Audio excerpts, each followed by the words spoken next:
Hello बच्चों, नमस्कार। स्वागत करते हैं एक बार फिर से आप सभी का आपके अपने चैनल हाई एजुकेशन जोन पर। और आज हम आप सबके लिए फिर से इंडिया जीके की सीरीज लेके आए हैं। इससे पहले जो है बच्चों चैनल पे 12 इंडिया जीके की सीरीज हम डाल चुके हैं, तो उनको भी आप एक बार जाकर जरूर देखना। और सीरीज में हम वही क्वेश्चन ऐड करते हैं जो HSSC एग्जाम में रिपीट होते रहते हैं।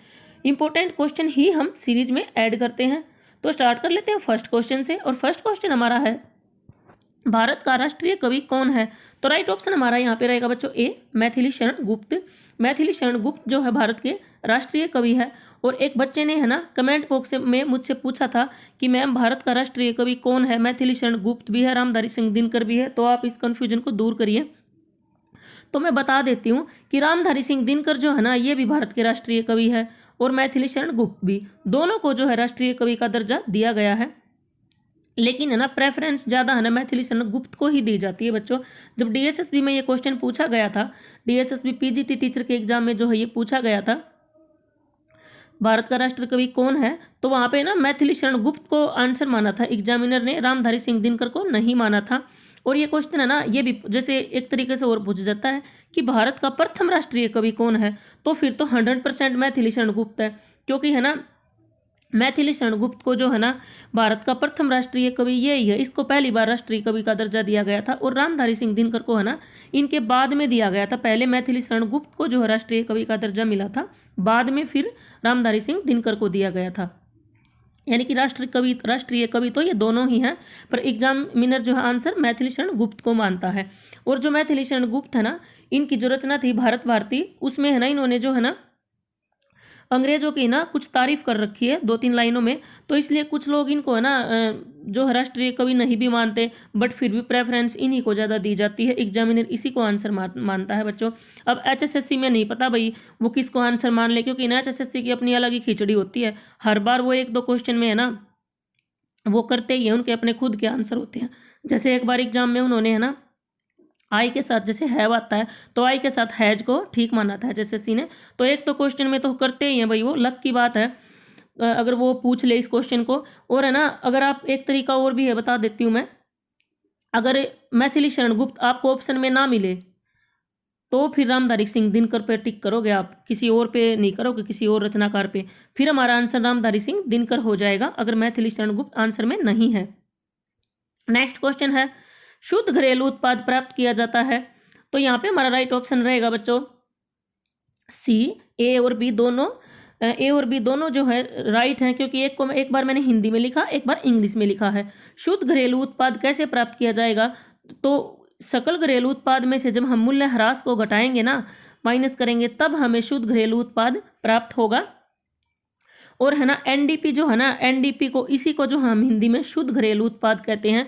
और NDP की फुल फॉर्म की बात करें तो नेट डोमेस्टिक प्रोडक्ट जो है NDP की फुल फॉर्म है, और हिंदी में इसे शुद्ध घरेलू उत्पाद कहते हैं। और GDP की फुल फॉर्म क्या है? ग्रोस डोमेस्टिक प्रोडक्ट जो है GDP की फुल फॉर्म है। और है ना GDP को हिंदी में क्या कहते हैं?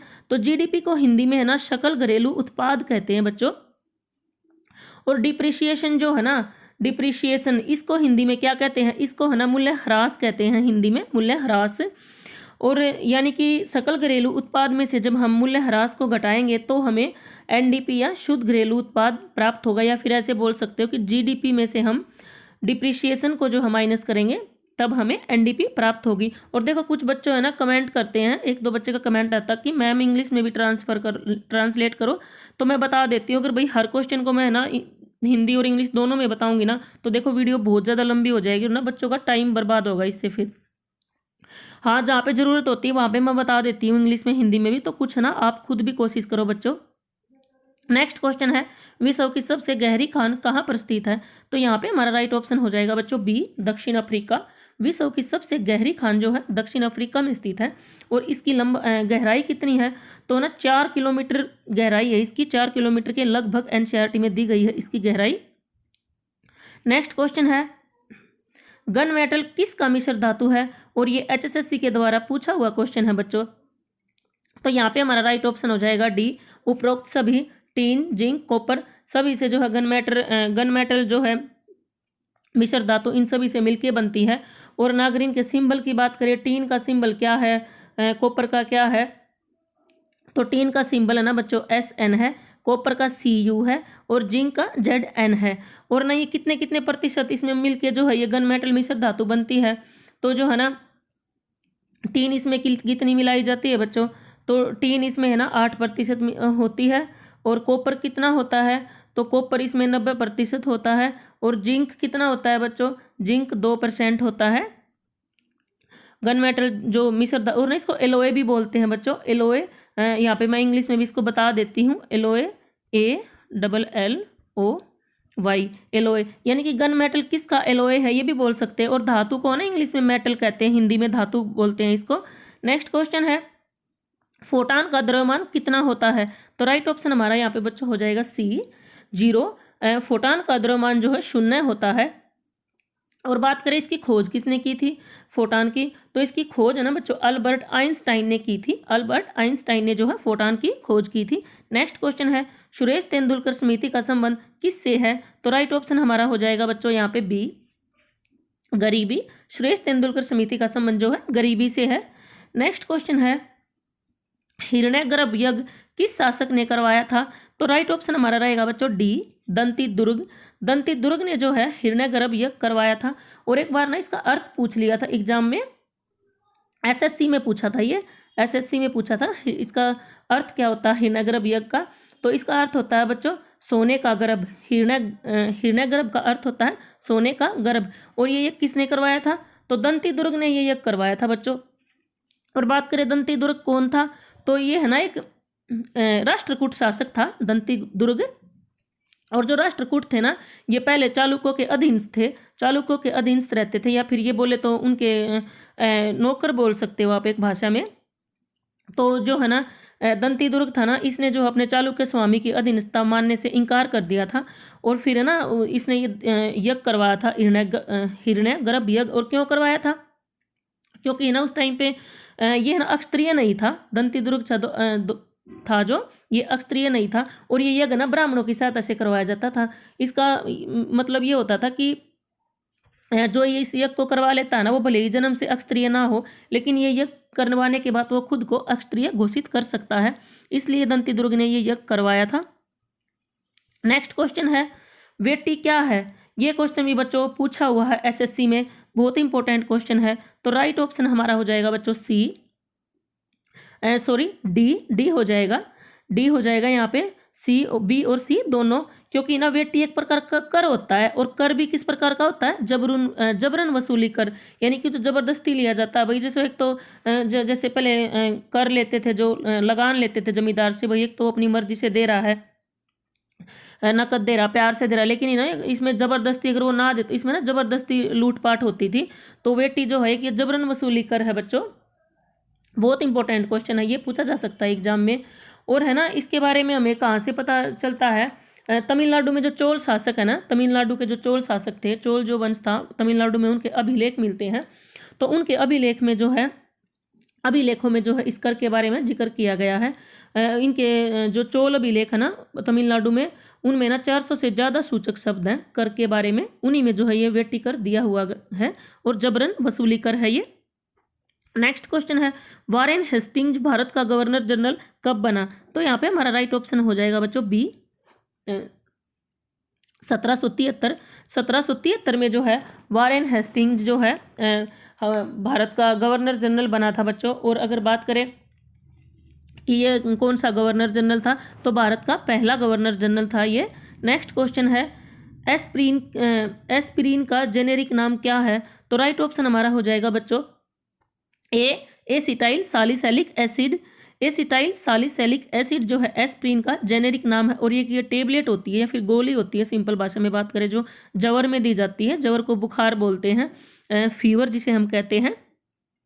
और ये मत सोचना कि ये क्वेश्चन बहुत ईजी है बच्चों, HSSC में पूछा हुआ क्वेश्चन है ये, आंगनवाड़ी सुपरवाइजर के एग्जाम में जो है ये क्वेश्चन पूछा गया था। नेक्स्ट क्वेश्चन है, OPD की फुल फॉर्म क्या है, तो यहाँ पे हमारा राइट ऑप्शन रहेगा बच्चों C, A और B दोनों। यहाँ पे मैंने इसको जो है इंग्लिश में लिखा है और यहाँ पे हिंदी में। OPD की जो फुल फॉर्म है वो आउट पेशेंट डिपार्टमेंट होती है। और हिंदी में इसे कहेंगे बाह्य रोगी विभाग। दोनों में बता देती हूँ, इंग्लिश में और हिंदी में। जब किसी रोगी को हम हॉस्पिटल में भर्ती कराते हैं तो पहले उसे ओपीडी में जाना पड़ता है। और ये क्वेश्चन ना सीटेट में पूछा गया था बच्चों। आज मैंने सारे ही क्वेश्चन ऐसे डाले हैं जो पूछे हुए हैं। नेक्स्ट क्वेश्चन है, गुरुमुखी के उपनाम से कविता कौन सा शासक लिखता था? तो राइट ऑप्शन हमारा हो जाएगा बच्चों यहाँ पे बी, सिकंदर लोधी जो है गुरुमुखी के उपनाम से कविता लिखता था। और इब्राहिम लोधी कौन था? इब्राहिम लोधी जो है लोधी वंश का अंतिम शासक था बच्चों, और सिकंदर लोधी का पुत्र था। और बहलोल लोधी था जो, इसने जो है लोधी वंश की स्थापना की थी। नेक्स्ट क्वेश्चन है बच्चों, भ्रूण के मस्तिष्क को नुकसान पहुंचाने वाला जीका वायरस किसके द्वारा फैलता है? तो राइट ऑप्शन हमारा रहेगा बच्चों डी,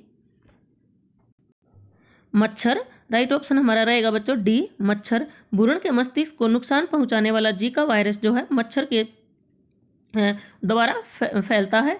नेक्स्ट क्वेश्चन है, इग्निस का क्या अर्थ है? पूछा हुआ क्वेश्चन है बच्चों एसएससी के द्वारा। इग्निस का अर्थ होता है बच्चों अग्नि, डी, इग्नू नहीं होता। इग्निस का अर्थ जो है डी, अग्नि होता है। राइट ऑप्शन डी रहेगा हमारा। और इग्निस किस भाषा का शब्द है? तो ये लैटिन भाषा का शब्द है बच्चों, लैटिन भाषा का ये शब्द है। लैटिन भाषा में अग्नि को जो है इग्निस कहते हैं। एसएससी में पूछा हुआ क्वेश्चन है ये। नेक्स्ट क्वेश्चन है, मॉनिटर के डिस्प्ले के आकार को कैसे मापा जाता है? तो राइट ऑप्शन हमारा हो जाएगा बच्चों बी, डायगनली। डायगनली जो है मॉनिटर के डिस्प्ले को मापा जाता है। एक बार बता देती हूँ अच्छे से। जैसे कोई भी मॉनिटर है या कोई भी स्क्रीन है बच्चों, चाहे एलईडी की स्क्रीन हो, एलसीडी की स्क्रीन हो, उसे ना डायगनली ही मापा जाता है। यानी कि ऐसे, जैसे ये स्क्रीन है एलसीडी की या फिर एलईडी की, तो इसको ऐसे मापते हैं बच्चों डायगनली। ऐसे नहीं मापा जाता इसको, ना ही ऐसे मापा जाता है, ये गलत तरीका होता है। इसको डायगनली मापा जाएगा ऐसे। नेक्स्ट क्वेश्चन है, भारत में कोयर उद्योग मुख्य रूप से किस राज्य में केंद्रित है? तो यहाँ पे हमारा राइट ऑप्शन रहेगा बच्चों ए, केरल। केरल हमारा राइट ऑप्शन रहेगा बच्चों यहाँ पे। भारत में कोयर उद्योग मुख्य रूप से केरल में राज्य में केंद्रित है। और ये जो उद्योग है ना, कोयर उद्योग, ये कोयर ये नारियल पर निर्भर रहता है बच्चों। नारियल पर जो है ये निर्भर रहता है, नारियल पर जो है ये उद्योग मुख्यतः निर्भर करता है। और है ना, केरल जो राज्य है ना, केरल राज्य विश्व के कुल उत्पादन का बच्चों 60% जो है ना सफ़ेद कोयर उत्पादन करता है। सफ़ेद कोयर का यानी कि उत्पादन करता है। इंपॉर्टेंट क्वेश्चन है ये भी। नेक्स्ट क्वेश्चन है, ताप के अंतर का उपयोग निम्नलिखित में से किस कॉन्सेप्ट के लिए किया जाता है? तो यहाँ पे हमारा राइट ऑप्शन रहेगा बच्चों डी, मानसून। ताप के अंतर का उपयोग निम्नलिखित में से किस कॉन्सेप्ट के लिए किया जाता है? तो मानसून के लिए किया जाता है।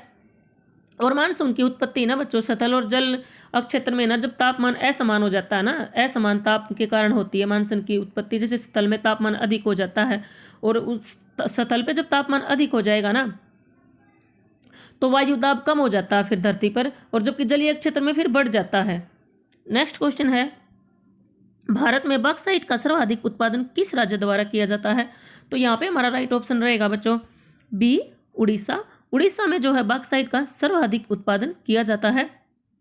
और अकेला उड़ीसा जो है ना 50% भारत का जो है 50% उत्पादन अकेला करता है बॉक्साइट का।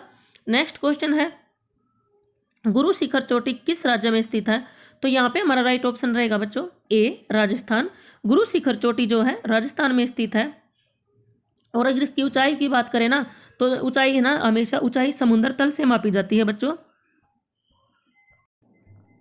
समुद्र तल से जो है ऊंचाई मापी जाती है। और इसकी ऊंचाई ना समुद्र तल से जो है ना 1722 मीटर ऊंचाई है इसकी। 1722 मीटर ऊंची है ये गुरु शिखर चोटी समुद्र तल से। और ना ये माउंट आबू के नज़दीकी है। माउंट आबू है जो राजस्थान में, उससे जो 15 किलोमीटर दूर है ये गुरु शिखर चोटी। नेक्स्ट क्वेश्चन है, तुलबुल परियोजना किस नदी पर स्थित है? तो यहाँ पे हमारा राइट ऑप्शन हो जाएगा बच्चों बी, झेलम। तुलबुल परियोजना जो है झेलम नदी पर स्थित है। और राज्य की बात करें तो जम्मू कश्मीर में जो है, जम्मू कश्मीर राज्य में झेलम नदी पर तुलबुल परियोजना स्थित है। नेक्स्ट क्वेश्चन है, तालचर तापीय ऊर्जा प्लांट किस राज्य में स्थित है? तो यहाँ पे हमारा राइट ऑप्शन रहेगा बच्चों बी, उड़ीसा। तालचर तापीय ऊर्जा प्लांट जो है उड़ीसा राज्य में स्थित है। और अगर प्रॉपर जगह की बात करें तो उड़ीसा का अंगुल जिला है, एक अंगुल जिला है उड़ीसा में, अंगुल जिला उड़ीसा का, वहाँ पर जो है ये तालचर तापीय ऊर्जा स्थित है। और ना इसकी ऊर्जा जो है उत्पादन अक्षमता कितनी है, तालचर तापीय ऊर्जा की उत्पादन अक्षमता जो है ना बच्चों वो 460 मेगावाट है, 460 मेगावाट है। नेक्स्ट क्वेश्चन है हीराकुंड बांध किस नदी पर स्थित है, तो राइट ऑप्शन हमारा बच्चों हो जाएगा डी महानदी। हीराकुंड बांध जो है महानदी पर स्थित है। और प्रॉपर जगह की बात करें किस राज्य में स्थित है, तो उड़ीसा में स्थित है। उड़ीसा में महानदी पर जो है हीराकुंड बांध बच्चों स्थित है। नेक्स्ट क्वेश्चन है गंगा की मुख्य शाखा को बांग्लादेश में किस नाम से जाना जाता है, तो यहाँ पे हमारा राइट ऑप्शन हो जाएगा बच्चों बी पद्मा। पद्मा गंगा की मुख्य शाखा को जो है बांग्लादेश में पद्मा नाम से जाना जाता है। और गंगा की इस शाखा की लंबाई कितनी है, तो 120 जो है 120 किलोमीटर गंगा की इस शाखा है जो है पद्मा, इसकी है ना 120 किलोमीटर जो है इसकी लंबाई है।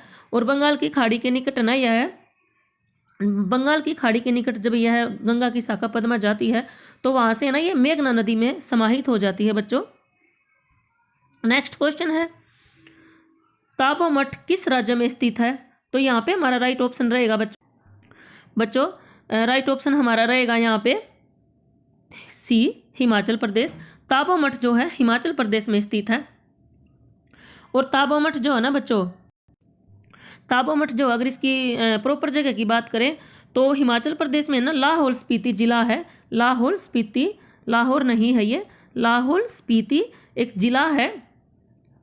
लाहौल स्पीति जिले के स्पीति घाटी का भी नाम है फिर वहाँ पे। लाहौल स्पीति जिले में स्पीति घाटी पे जो है ये ताबो मठ स्थित है। और इसकी ऊंचाई कितनी है, तो 3050 मीटर जो है बच्चों इसकी ऊंचाई है ताबो मठ की। बहुत इंपॉर्टेंट क्वेश्चन है, अनटच क्वेश्चन है, एग्जाम में पूछा जा सकता है। और बच्चों अगर आपको है ना हमारी वीडियो पसंद आई हो ना और अगर अच्छी लगी हो तो प्लीज़ एक लाइक और शेयर करके जरूर जाना। और अगर चैनल पे नए हैं तो सब्सक्राइब कर लेना। नेक्स्ट क्वेश्चन है भारत की पहली यूरेनियम खदान किस स्थान पर स्थित है, तो राइट ऑप्शन हमारा हो जाएगा बच्चों बी जदूगोड़ा। जदूगोड़ा में जो है यूरेनियम खदान भारत की पहली यूरेनियम खदान स्थित है। और ना प्रॉपर अगर जगह की बात करें तो ये जो जदूगोड़ा है ना ये झारखंड में स्थित है। और झारखंड में भी है ना एक जिला है सिंहभूम, जो एक जिला है वहाँ पे सिंहभूम झारखंड में, उसमें जो है ये यूरेनियम खदान स्थित है। और ना बच्चों आपने बोला था कि मैम टेस्ट के लिए कुछ क्वेश्चन डाला करो, तो मैंने डाल रखे हैं। कल की वीडियो में मैंने ये क्वेश्चन करवाए थे आपको। तो पहला क्वेश्चन है सिकंदर के घोड़े का क्या नाम था, कमेंट बॉक्स में आप इसका आंसर बताएंगे। टेस्ट के लिए मैंने डाला है, ये करवा चुकी हूँ मैं एग्जाम में। नेक्स्ट क्वेश्चन है सीपीयू में उपस्थित आंतरिक मेमोरी वास्तव में क्या होती है, तो इसका आंसर भी आप देंगे कमेंट बॉक्स में। कुतुब मीनार का पुनर्निर्माण किसने करवाया था, तो राइट ऑप्शन इसका भी आंसर आप कमेंट बॉक्स में देंगे बच्चों। तालीकोटा का युद्ध कब हुआ था, ये भी आप कमेंट बॉक्स में बताएंगे। और साथ साथ में ना ये भी बताएंगे कि किस किस के बीच में हुआ था, क्योंकि मैंने कल की वीडियो में आपको ये सब बता रखा है।